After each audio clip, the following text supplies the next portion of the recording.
Hello everyone, welcome back to my YouTube channel. আর এই দেখো তোমাদের সোনা মাম্মাম এখন ঘুমাচ্ছে না, তাকিয়ে আছে। এই দেখো, তো মাম্মামকে এইভাবে ক্যারি করার একটাই কারণ হচ্ছে মাম্মাম এখন 2 মান্থের হয়ে গেছে, আর ওকে ইজিলি এটা ক্যারি করা যায়। ওর ঘাটটা এখন আরেকটু শক্ত হওয়া বাকি আছে, তাই জন্যই ঘাড়ে এখানে একটু সাপোর্ট দিয়ে ওকে নিতে হচ্ছে। আর ওকে এইভাবে নেওয়ার কারণ হচ্ছে ও কিন্তু আমার কাছে ছাড়া কারোর কোলে থাকছে না, একদমই কারোর কাছে থাকছে না। তো সেই জন্য দেখো আমার কাজবাজ করতেও প্রচণ্ড অসুবিধা হয়ে যাচ্ছে, তোমাদের সাথে ব্লগ শেয়ার করছি না। আর এখন ঘড়িতে বাজে হচ্ছে রাত্রি 10:30। আর এখন থেকে ব্লগটা স্টার্ট করার একটা কারণ হচ্ছে যে কালকে দাদার জন্মদিন, তো সেই জন্য আমার ঘরটার অবস্থা হয়ে আছে দেখো। এখানে পোকো, এখানে সমস্ত কিছু রয়েছে, তো ঘরটাকে এখন একটু ক্লিন করব। আর সেই জন্যই ওকে আমার এইভাবে ক্যারি করতে হয়েছে, কারণ ও মায়ের কোলে কারোর কাছে থাকতে চাইছে না আমাকে ছাড়া। তো এখানে মাম্মাম এখন ঘুমিয়ে পড়েছে। এই টাইমে ওর ঘুমের টাইম, ও একটু আজকে একটু ডিস্টার্ব আছে আসলে, সেই জন্য ওকে ঘুম ঠুম পাড়িয়ে নিয়েছি। আর আজকে দাদা ভাইরা চলে আসবে, তো সেই জন্য ভাবলাম চলো, এতদিন ধরে তোমাদেরকে প্রমিস করছি যে ব্লগ দেবো, বাট রেগুলারলি এখন আর ব্লগ দেওয়া পসিবল হচ্ছে না। কারণটা তোমরা জানো, আমি নিউ মম হয়েছি। মম হলে মানে মা হলে নতুন নতুন অনেক কাজ থাকে, অনেক কাজ বাজ থাকে বেবি।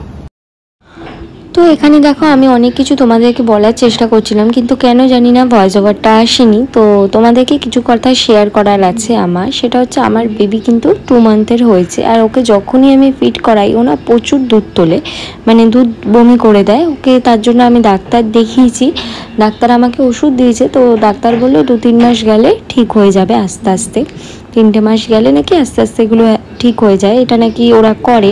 তো সেটা নিয়ে একটু মাঝখানে খুব টেনশানে ছিলাম যে ও এত কেন বমি করে। আগের থেকে এখন তুলনামূলকভাবে কম করে, কিন্তু করে, তাও রেগুলারলি একটু বমি করে। তো তোমাদের বেবিরা কি কেউ এরকম বমি করে? আমাকে অবশ্যই কমেন্ট করে জানিও। তো আজকের ব্লগটা কিন্তু এখান থেকেই স্টার্ট করেছি, দেখতে পাচ্ছ। আর এখন 12টা বাজতে যায়, আর দাদার কিন্তু কেক কাটা স্টার্ট হয়ে গেছে। আর ওইদিকে আমার সোনামা ঘুমাচ্ছে, এখন ওকে একটু নিয়ে আসবো। যদিও এখন আমাদের রাত্রির হতে দেরি আছে, কিন্তু ও তো ছোটো, ও ঘুমিয়ে পড়েছে। তো ওকে নিয়ে এখন একটু কেক কাটার ওখানে যাব, সবাই যেহেতু কেক কাটছে আনন্দ করে, সেই জন্য। আর এদিকে দেখতে পাচ্ছ দাদা ভাই, রুমাদি, বুকান সবাই চলে এসেছে একে একে। আর তনু আর বড় মাসি কালকে আসবে, আর দাদার জন্মদিন বলে কথা, সবাই কি না এসে থাকতে পারে? সবাই আসবে। Hello everyone, good morning. এখন বাজে সকাল 8:30। আর আমার সোনামা দেখতে পাচ্ছ ঘুম থেকে কিন্তু মাম্মাম উঠে পড়েছে, অনেকক্ষণই উঠেছে। ওকে খাইয়ে দাইয়ে নিয়েছি। আর এখানে দেখো ওর ফেভারিট খেলনা, তোমরা সবাই জানো, এটা দিয়ে ও ফ্যানের তলায় শুয়ে শুয়ে একটুখানি খেলাধুলা করছে। তারপরে আমি ওকে নিয়ে এখন একটু বাদে তেল মাখাবো, তেল মাখিয়ে চান করাবো।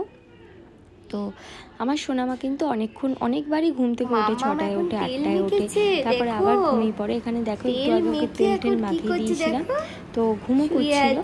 আর তারপরে আবার জেগে গেছে। আর এদিকে আজকে পাপা কিন্তু একটা সুইমিং পুল অর্ডার দিয়েছিল অনলাইনে, সেটা আজকে চলে এসেছে।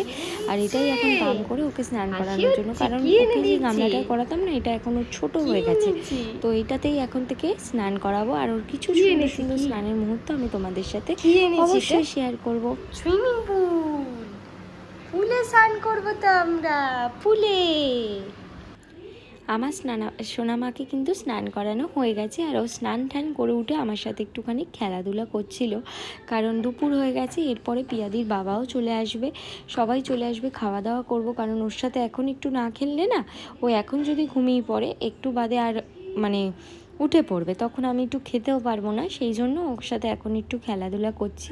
আর এই দেখো খেলতে খেলতে একটু বাদে ড্রেস চেঞ্জ করে দিয়েছি ওকে। আমার সোনামা কিন্তু ঘুমিয়ে পড়েছে। এখানে কাকু চলে এসেছে, বুকান আছে, আর তনু আর বড় মাসিও এসে গেছে। আর এইদিকে পোকো দেখো কি করছে। তো এখানে পঞ্চব্যঞ্জন দিয়ে কিন্তু দাদাকে খেতে দেওয়া হয়েছে। সবার আগে ছিল ভাত, 5 রকমের ভাজা, পাবদা মাছ, তারপরে রয়েছে হচ্ছে ভেজ ডাল, কাতলা মাছের কালিয়া। এটা হচ্ছে সকালের আয়োজন। তো মা প্রত্যেক বছরই দাদাকে বলো আর আমার বরকে বলো, দুজনকেই কিন্তু সাজিয়ে গুছিয়ে খেতে দেয়। সাথে রয়েছে পায়েস, মিষ্টি, দই সবই থাকে। এখানে মা দেখো দাদাকে আশীর্বাদ করে নিচ্ছে। আর এই খাবারগুলো থেকে না কিছু কিছু বরাদ্দ আমরাও পাই, কারণ সবটা দাদা খেতে পারে না, সেগুলো আমরা খাই দাদার পাশে, ওই জন্য বসে থাকি। আর এখানে দেখো একে একে সবাই মিলে আশীর্বাদ করবে দাদাকে। প্রথম গালটা মা কিন্তু ওদেরকে খাইয়ে দেয় ছোট থেকে। আমার জামা এখন আমার মেয়ের আসছে, আমি অন্নপ্রাশনের ড্রেস কিনতে শুরু করে দিয়েছি। চলো এটা এখন আনবক্সিং করে দেখবো কি আছে এর ভিতরে, তোমাদেরকেও শেয়ার করবো। সোনা মায়ের অন্নপ্রাশন আসতে কিন্তু এখনও অনেক দেরি আছে, কিন্তু তাও আমি হপস্কচে বলো ফার্স্ট ক্রাইতে বলো যা যা ড্রেস পছন্দ করি সেগুলো কিন্তু কিনে কিনে রেখে দিই। তো এখানে দুটো পার্সেল আমি অর্ডার দিয়েছিলাম, সোনা মায়ের দুটো ড্রেস অর্ডার দিয়েছিলাম, সেই পার্সেলটাই এসছে। তো জামা দুটো কেমন হয়েছে অবশ্যই আমাকে কমেন্ট বক্সে কমেন্ট করে জানিও। আর কি বলো তো, দেখো এমনি সময় আমি সোনা মাকে কত ড্রেস চেঞ্জ করাই, আর অন্নপ্রাশনে তো প্রচুর ড্রেস চেঞ্জ করাতে হবে কারণ বাড়ি ভর্তি লোকজন থাকবে। তো সেই জন্যই একটুখানি টুকটাক করে কিছু কেনাকাটার জন্য করে রাখছি, যাতে পরে গিয়ে আমার অসুবিধা না হয়। তো সেই জন্য এই দুটো ড্রেস এসছে, আর ড্রেস দুটো কিন্তু যথেষ্ট ভালোই লেগেছে আমার। বেশ কোয়ালিটি, হপস্কচের কোয়ালিটি দেখলাম বেশ ভালো, বেশ সফট। বেবিদের ড্রেস কিন্তু যেমন সফট হওয়ার দরকার সেরকমই এটাই হয়েছে। তো দেখতে পাচ্ছ জামা দুটো, আমাকে অবশ্যই জানিও কেমন হয়েছে।